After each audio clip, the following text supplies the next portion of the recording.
I'm making a version of Soufico, the national dish of Ikaria.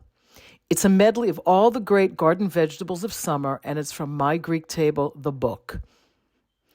Trim and cut an eggplant into chunks. Remove the crown and seeds from a green bell pepper and cut into 1-inch strips. Trim and cut zucchini into chunks or cubes. Do the same with a peeled Yukon Gold or other potato. Grate a tomato on the coarse side of a stand grater.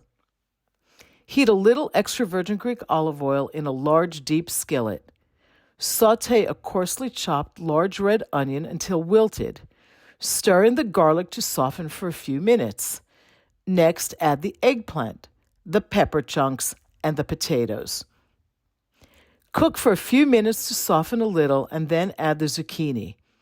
Season with a little sea salt and stir gently, and then add a little rosé or white wine, if you want.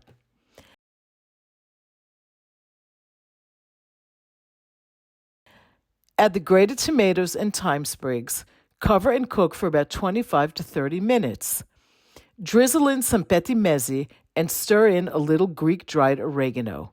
Cook for a few more minutes and serve, drizzled with a little more great Greek extra virgin olive oil.